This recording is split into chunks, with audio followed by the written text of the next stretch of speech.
नमस्कार, मैं Harikishan Meena, assistant professor physics, government girls college Kharwada, mechanics के ई लेक्चर में आपका स्वागत है। आज हम लोग पढ़ेंगे द्विकर्ण निकाय एवं समानीत द्रव्यमान।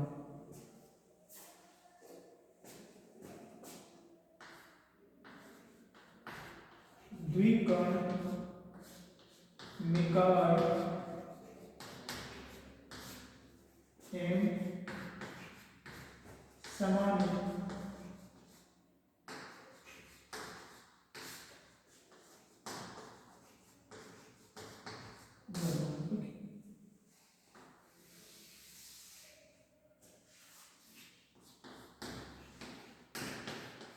two particle system and reduced mass। तो द्विकर्ण निकाय ऐसा निकाय या सिस्टम जिसमें केवल दो ही कण हो, ठीक है, उसको हम लोग द्विकर्ण निकाय बोलते हैं। जिससे हमारे पास में हाइड्रोजन एटम है, उसमें हमारे पास एक प्रोटॉन होता है जो नाभिक में स्थित होता है और उसके चारों एक इलेक्ट्रॉन इसके चारों चक्कर लगाता है। एक इलेक्ट्रॉन इसके चारों चक्कर लगाता है, याद रखें क्लास के याद। और उसी प्रकार से जैसे पृथ्वी सूर्य के चारों ओर चक्कर लगा रही है, तो पृथ्वी और सूर्य को कंसीडर करने पर ही द्विकर्ण निकाय होता है। उसी प्रकार से हमारे चंद्रमा है, पृथ्वी के चक्कर लगा रहा है, तो दोनों को कंसीडर करने पे हमारे पास ये भी टू पार्टिकल सिस्टम हो गया। और उसी प्रकार से हमारे पृथ्वी के चारों ओर अगर कोई कृत्रिम उपग्रह चक्कर लगा रहा है तो वो भी हमारे लिए एक द्विकर्ण निकाय होंगे। द्विकर्ण निकाय में ये है कि अगर ये दोनों पार्टिकल परस्पर ऐसे बलों के अधीन गति कर रहे हैं कि इसमें वो कोई अन्य भारी बल कार्य नहीं कर रहा है। जैसे हमारी पृथ्वी के चारों ओर चंद्रमा चक्कर लगा रहा है तो उनके बीच में जो इंटरेक्शन का जो कारण है वो केवल गुरुत्वाकर्षण बल है जो इनके द्रव्यमान पर निर्भर करता है। इसके अलावा कोई और भारी कारण या कारक इन पर बलों के रूप में कार्य नहीं करता है, कोई भारी बल कार्य नहीं करता, ऐसा मानते हैं लोग, ठीक है। हो सकता है थोड़ा बहुत अन्य जो स्पेस में अन्य मास बॉडी है, द्रव्यमान वाले कण है, कण जैसे अन्य उपग्रह है, वो हो सकते हैं और भी अन्य कारक हो सकते हैं, पर उनका हम लोग प्रभाव नगण्य मानते हैं कि इन दोनों के बीच की दूरी उपेक्षणीय नहीं है, ठीक है, कम है, बल्कि उनकी ज़्यादा है। तो उसी प्रकार से हम लोग दो कण निकाय है, तो ये हमारा द्विकर्ण निकाय हो गया। कोई भी दो कण जिनके जो पारस्परिक बल के अधीन गति करते हैं और उन पर कोई बाह्य बल कार्य नहीं करता तो द्विकर्ण निकाय हो गया। और उसके बीच में हम बाद में हम करेंगे सामान्य द्रव्यमान। सामान्य द्रव्यमान एक ऐसा मैथमेटिकल टूल्स है कि इसकी सहायता से हमारे पास में दोनों कण किसी बल के अधीन गति कर रहे हैं तो हम लोग इन दोनों कणों की अलग अलग गतियों पर अध्ययन करने के बजाय हम लोग इस प्रकार से इन दोनों के मासों को रिप्रेजेंट करेंगे द्रव्यमानों को कि उन दोनों कणों की गति को हम लोग एक कण की गति के रूप में रिप्रेजेंट कर सकें। तो उसी पे हम लोग कार्य करते हैं सामान्य द्रव्यमान, ठीक है। माना कि हमारे पास में ये जो दोनों कण है, ठीक है, ये हमारे पास ये निर्देश सिस्टम है,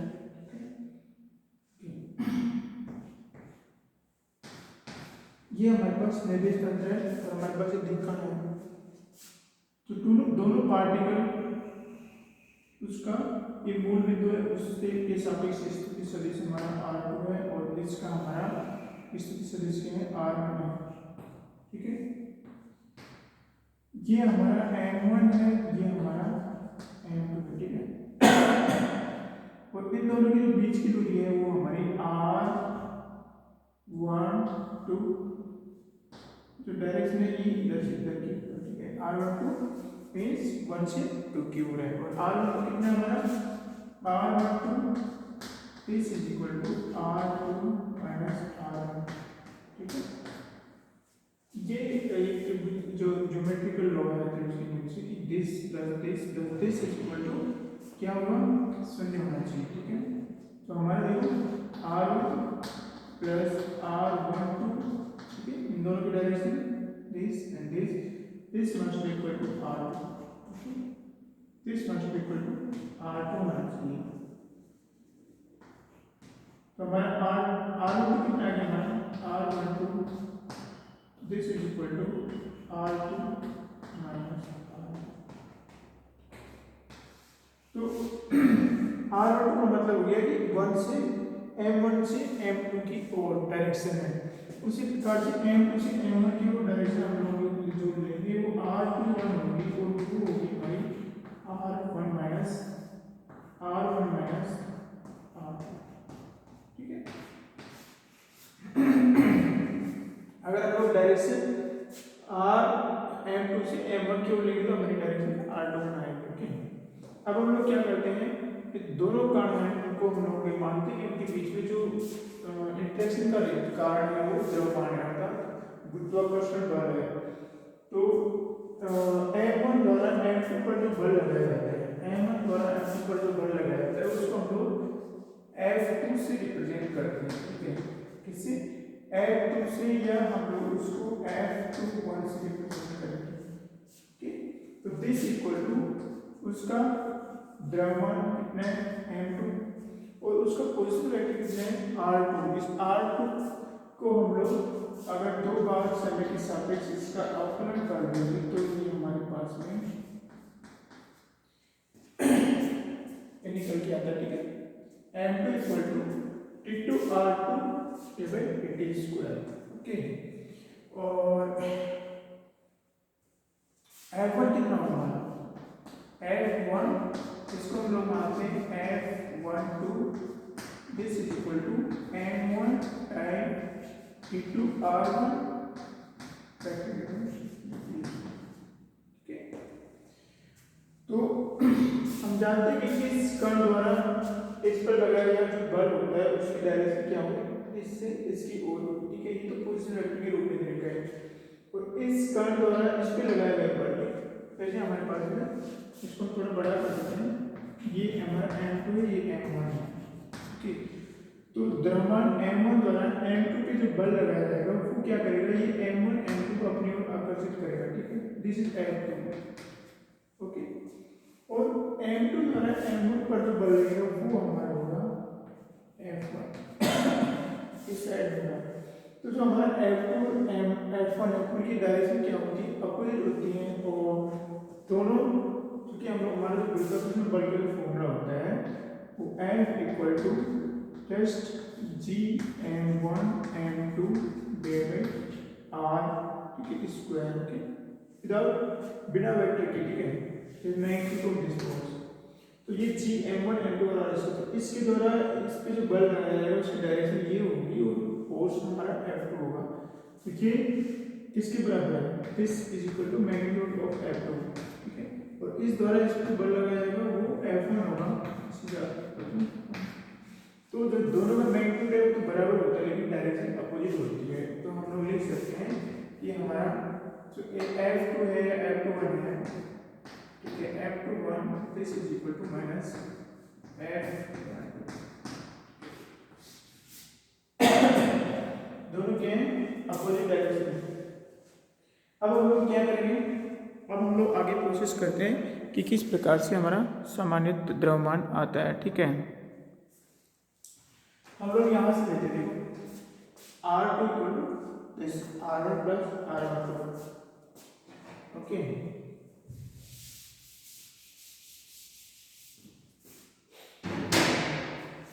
हमारा R2 क्या है, R2 vector is equal to R1 plus R12 vector. यहाँ पे हम लोग क्या करते हैं, इसका दो बार समय के सापेक्ष अवकलन कर देते हैं तो हमारा आता है v2 R2 divide dt square is equal to v2 R1 divide R12 dt square. ये आ गया, हमने क्या किया इसका दो बार समय के सापेक्ष अवकलन कर दिया। अब हम लोग क्या करते हैं, इसको हम लोग द्रव्यमान से गुणा कर देते हैं, ठीक है। इसको m2 से मल्टीप्लाई कर देते हैं, तो हम m2 से मल्टीप्लाई करेंगे तो हमारे पास ये आ जाएगा, ठीक है। तो दोनों ओर हम लोग m2 से इसको मल्टीप्लाई कर देते हैं, 2r2 केवल dt square is equal to m2 d2r1 vector dt square plus m2 d2r12 dt square, okay. अब हमारे ये क्या है कि m2 d2r2 square dt square हमारा ये रहा, दिस इज f2 या f2 द्रव्यमान m2 पर लगा गया बल है, तो ये हमारा f2 आ गया f21 वेक्टर, ठीक है। दिस इज इक्वल टू, इसको हम लोग ऊपर और नीचे m1 से मल्टीप्लाई कर देते तो हमारा क्या आएगा m2 केवल m1 into r1 वेक्टर केवल dt square plus m2 d2r12 केवल dt स्क्वायर। तो हमने कुछ नहीं किया, इसको ऊपर नीचे m1 से मल्टीप्लाई कर दिया, सेम है, बाकी भी सेम है, और ये इसके बराबर होता है हमारा f1 के बराबर, तो लिखते हैं। अब देखो हमारा ये जो इतना पोर्शन है यहाँ से यहाँ तक का, ये किसके बराबर है, ये f1 के बराबर है। हम यहाँ पे f1 लिख देते हैं, तो हमारा ये क्या आता है f21, this is equal to m2 divided by m1 f12 plus m2 d2r12 divided by dt, okay. ये हमारा बल किसके बराबर है, ये f1 के बराबर है, तो हमने यहाँ पे f12 लिख दिया।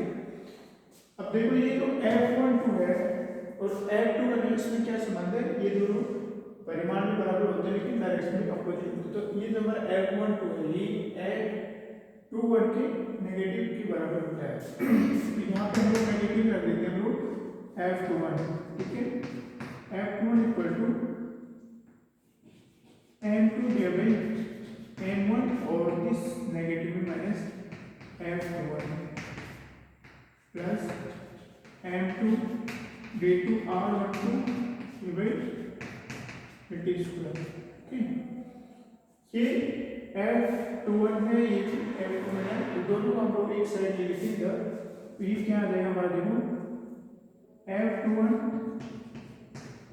Plus m21 divide m1 f21, इसको हम लोग लेफ्ट साइड में लेंगे, this is equal to m2 d2r12 divide dt square.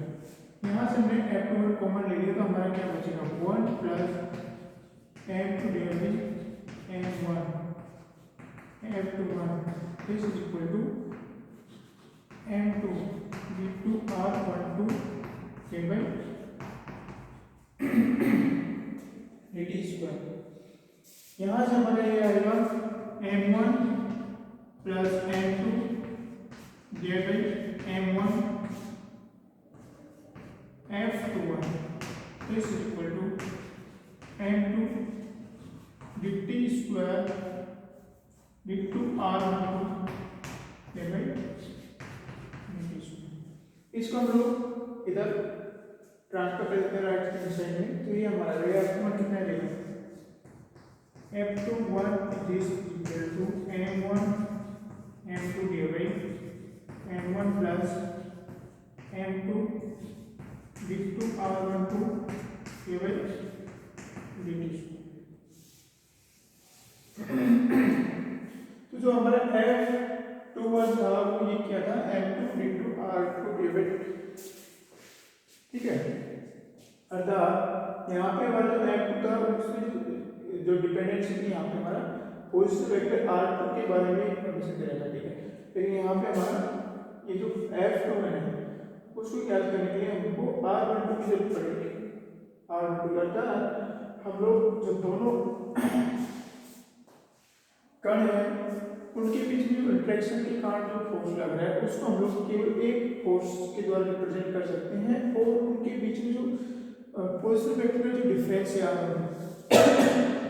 Position vector जो डिफरेंस है R12 उसके द्वारा उसको निरूपित कर सकते हैं। ठीक है, और ये जो क्वांटिटी होती है ये हमारी होती है रेडियस मास। ठीक है, तो ये हमारा रेडियस मास कितना रहेगा mu d2r12 divide by radius. इस प्रकार से हमारा ये जो रेडियस मास है सामान्य द्रव्यमान उसका कॉन्सेप्ट ये होता है कि हमको जो दोनों कण हैं उनको अलग अलग हम लोग इक्वेशन से रिप्रेजेंट करने के बजाय हम लोग उसको एक ऐसे कण के द्वारा रिप्रेजेंट कर सकते हैं जिसका द्रव्यमान म्यू है। ओके, उसके द्वारा रिप्रेजेंट कर सकते हैं, क्योंकि बल क्या होता है द्रव्यमान पर त्वरण होता है, तो ये द्रव्यमान है कि त्वरण है। ठीक है, तो हमारा जो फोर्स है उसको हम लोग किसी एक फोर्स से रिप्रेजेंट कर सकते हैं जिसमें जो द्रव्यमान है वो म्यू होगा और जो त्वरण होगा उस कण का वो हमारा ये होगा। ठीक है, तो ये हमारा रेडियस मास का कॉन्सेप्ट है कि हमको दोनों कणों को अलग अलग इक्वेशन से या फिर कहेंगे अलग अलग फोर्स से रिप्रेजेंट करने के लिए हम लोग एक से रिप्रेजेंट कर सकते हैं, जहाँ पे हमको केवल एक ऐसे द्रव्यमान की जरूरत पड़ेगी तो दोनों का रेडियस है। ठीक है, किसी एक का नहीं है, यहाँ पे दोनों कणों का द्रव्यमान आता है, और ये जो पोजिशन वेक्टर है उसमें भी क्या है दोनों के पोजिशन वेक्टर पर डिफरेंस आता है, तो हमारा जो फोर्स आएगा वो आएगा इस प्रकार से आएगा। ठीक है, तो ये म्यू हमारा रेडियस मास हो गया, और म्यू को किस प्रकार से लिखेंगे हमारा mu equal to m1 m2 divide m1 plus ये हमारा रेडियस मास। ओके, और भी ठीक से हम लोग लिखें तो इसको हम लोग ऐसे लिख सकते हैं 1/μ equal to 1/m1 plus 1/m2। इस प्रकार से हम लोग इसको रिप्रेजेंट कर सकते हैं। इसके बहुत सारे एप्लीकेशन है, क्वांटम मैकेनिक्स में भी है और अन्य भी है, जैसे हम लोग पृथ्वी के चारों ओर हमारा कोई सैटेलाइट कृत्रिम सैटेलाइट चित्र लगा रहा है वहाँ पे भी हम इसको यूज कर सकते हैं। तो हम लोग जो हाइड्रोजन एटम है उसके लिए इसका एप्लीकेशन देखते हैं। हाइड्रोजन एटम के लिए क्या होता है,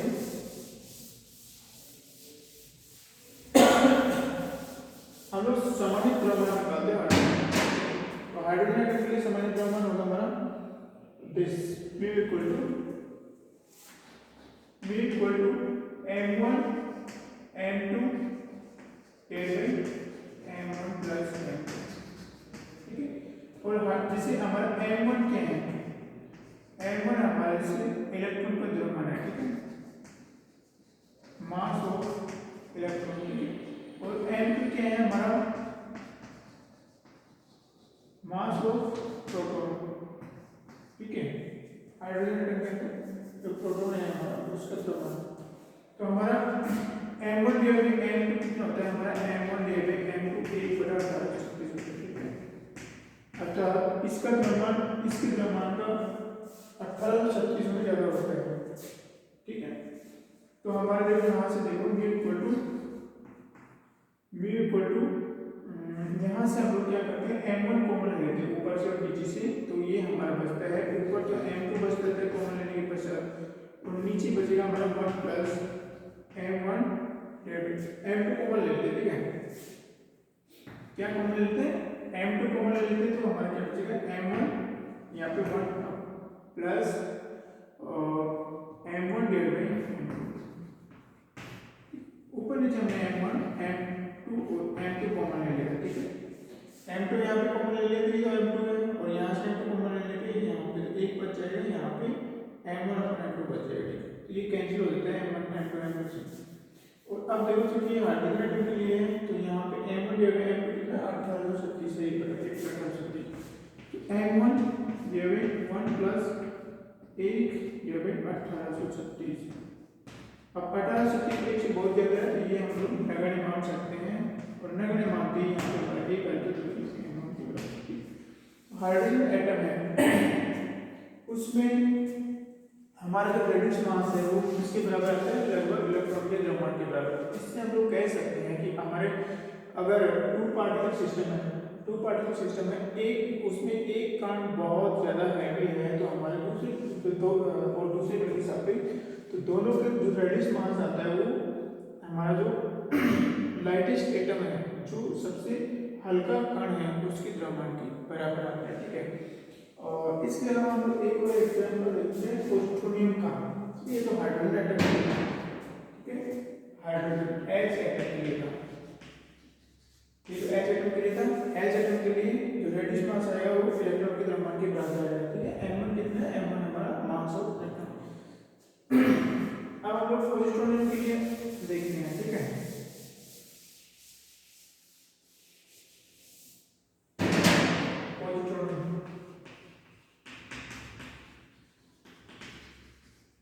पोजिट्रोनियम क्या है, पोजिट्रोनियम के लिए हमारे यहाँ पे एक इलेक्ट्रॉन के समान द्रव्यमान और उसके अपोजिट समान इलेक्ट्रॉन के समान उसका द्रव्यमान होता है लगभग, और उसका आवेश इलेक्ट्रॉन के आवेश के बराबर होता है, लेकिन परिणाम में विपरीत होता है परिमाण में। तो इस पोजिट्रॉन के चारों ओर हमारे एक इलेक्ट्रॉन चक्कर लगा है। ठीक है, इलेक्ट्रॉन चक्कर लगा है, तो ये जो एटम बनता है उसको हम लोग कहते हैं पोजिट्रोनियम। इसको हम लोग